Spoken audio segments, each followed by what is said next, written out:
how to prep for a acrylic overlay. First, let your client wash their hands. After they wash their hands, you have them seated, and then before your consultation and everything, you will have them wash their hand, and then you will come and you analyze the hand. Now, in this procedure, we are only showing how to prep for nail extension.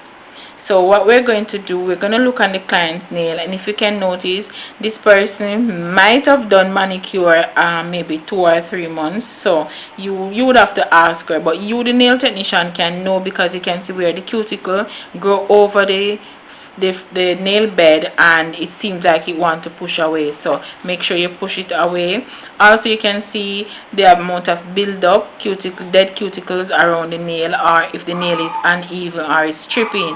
One of the reasons why you should file the nail before, if the nail is stripping and you glue down an extension on the nail, when you're taking off the extension, that strip maybe further peel while you're taking off the nail extension. So you want to make sure you file those away. So what we're going to do, we're going to even up the nail, and because the nail extension is on the nail, you still want the nail to grow properly. So while the nail extension is covering it, you'd want the nail underneath to grow properly. So you would still need to file it, so the client have a well groomed nail.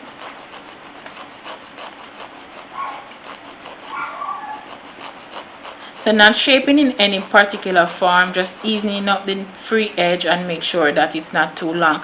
Also, if the client's nail is long, it's best to advise them to either sculpture or cut it, because if a gap is between the nail and the extension on the nail bed, it can, water can get underneath there, and you will have a water soak, which can cause bacteria or discoloredness of the nail. So you want to use an orange wood stick. You can use a metal orange wood stick. This is a disposable one. After I finish with it with this client, I have to throw it away because it's disposable. For some clients, if their cuticle is hard to push, for some clients, if the cuticle is hard to push back, you can put on a little softener and push it back. Just if they don't do a manicure in a long while and the cuticle grow far over on the nail bed, because you don't want to hurt the client.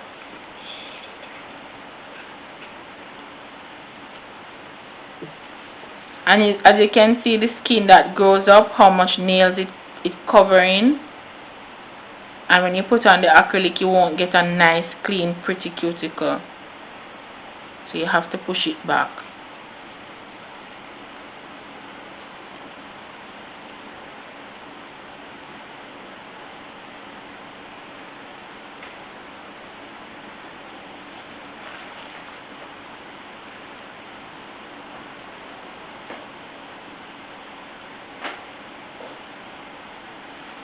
After pushing it back, you use a low grade. This is not as low as how I want it. So because this buffer is not so bad with the grade, it's like mild, I'm gonna use this to take off the extra sheen off the nail bed.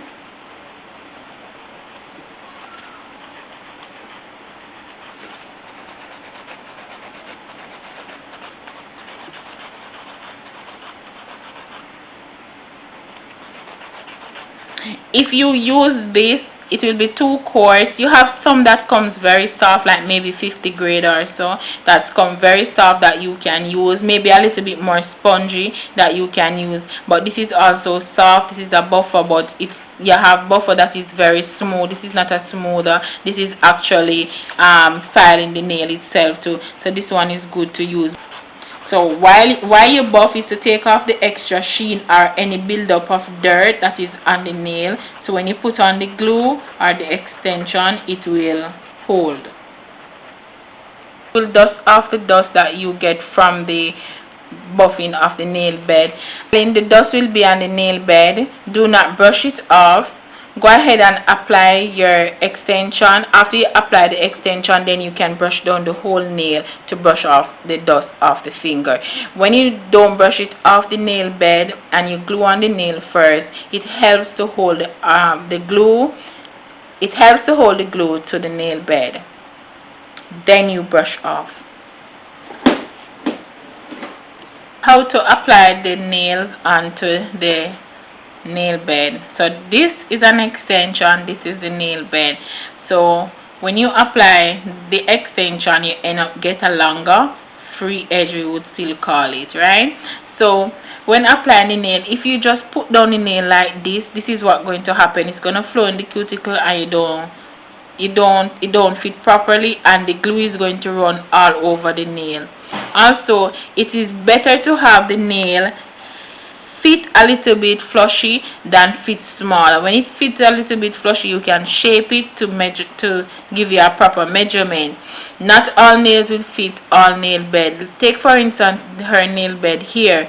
Look how wide here is. You hardly can find a nail that is so wide. So if you're not doing sculpture, you would use a bigger nail and then shape it down. Like for instance, this is too small, so what would happen, it would look away when you put on the acrylic. So make sure the nail is always a little bit flushy than smaller. That's if you can't find one that fit. Now when putting the glue, if you put the glue on the nail bed, it's gonna run down in the corner like that, so you don't want to do that. Hold the nail, I would say a 60-degree angle. 100 is when you would do this, it would run down, so you hold it like 60 there.